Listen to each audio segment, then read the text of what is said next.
Give me my phone. Give me my phone. What's up, guys? What's going on? Let's get right into this quick video that I got of this student attacking a teacher because the teacher decided to take the student's phone.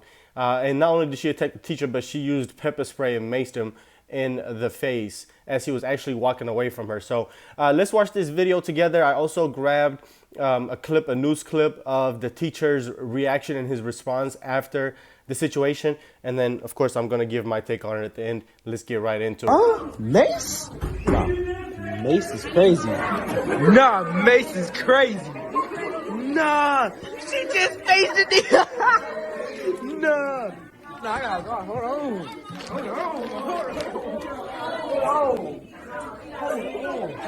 Nah. Don't fucking touch me. She just pepper sprayed me. Give me my phone. Give me my phone. God, wait, Can I get my phone? Can I get my phone? Can I get my phone? I need my phone. Over the phone is crazy. I need my phone.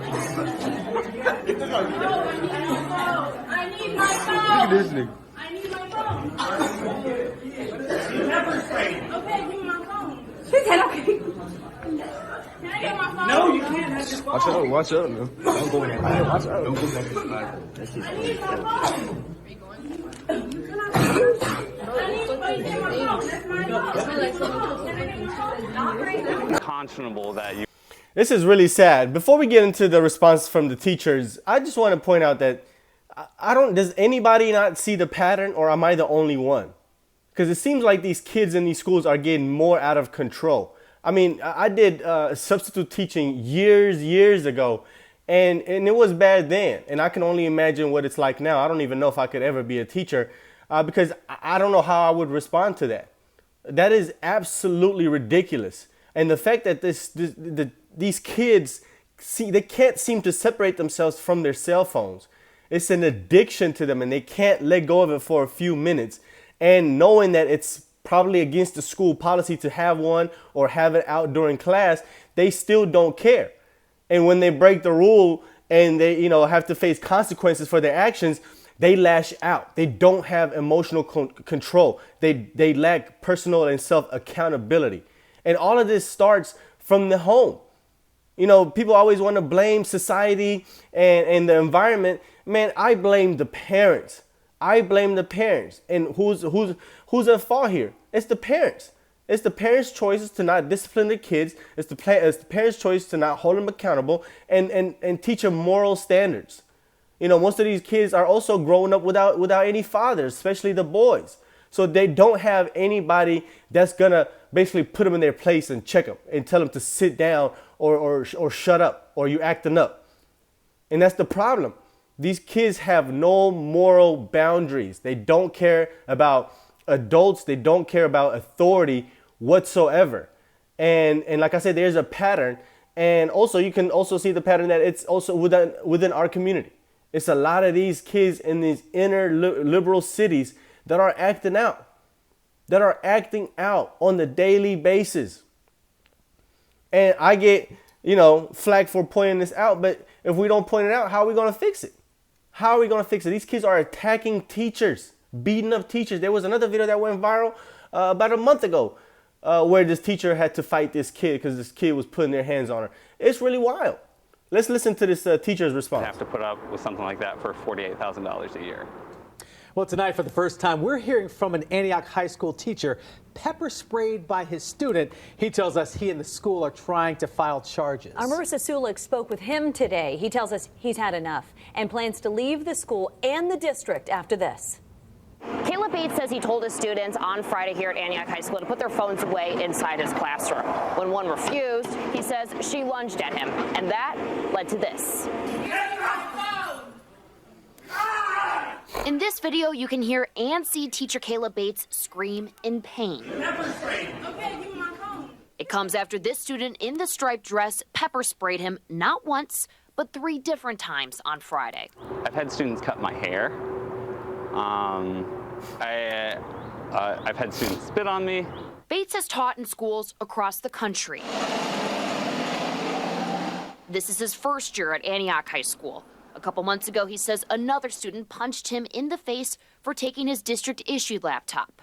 But this incident in the high school hallway is the reason he plans never to go back. It got in my ear, this whole side of my face was just a bright red. Got in my mouth, nose, everything. I was coughing, hacking. It's a very unpleasant experience. He says he tried to call for an administrator after he was first sprayed, but no one answered because the school is short-staffed. So administrators were covering for other teachers. More happened because they were having to take on other people's responsibilities. He says the problem doesn't lie with staff at the high school. It lies with those not working there, the students. When I looked in that video, I couldn't see a single student in that class showing concern. He believes the school needs money, and people should write their local representatives. And what I want to know is, why is the district not making these failing schools a priority, and why is our state legislature not funding our education system more? Now, Bates says he will finish out the school year here at Antioch remotely, and he says he and the school are trying to press charges. In Antioch, Marissa Sulek, WSMV4. There you have it. There you have it. Now that's a shame. That is a shame. It is people like them, parents like them, that give us this horrible ethnic image, as if we're just rowdy, violence, uncontrollable, and we don't care for authority. And that's not true at all. And so we got to call out people like this that degrade our community by allowing lawlessness, by allowing kids to run rapid and ruin communities and cities and school districts. Teachers don't even want to teach anymore. Teachers don't even want to they don't even want to go to school, work anymore. They don't want to do nothing with these kids. And I don't blame them. I don't blame them, because we as parents got to do better at home in raising these children so they can respect their elders, respect the law, and respect their teachers. Those were the main things that I was taught as a kid by my father. I told y'all in multiple videos that he instilled that in us. Respect your parents, respect your elders, respect your teachers, respect the law. And these kids don't respect any of that. They don't have no type of fear for anything at all. They just do what they want to do. It's really sad. It's really sad what's going on within our community. I get called out all types of racial slurs for bringing this to light. But it's people like them that are the sellouts of the community. Their parents are the sellouts of the community because they degrade our name and our ethnic image. So anyway, let me know what you guys think. Let's talk about it in the comments section.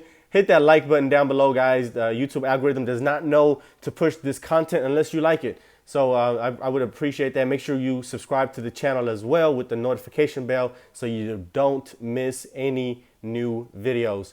See you on the next one. Peace.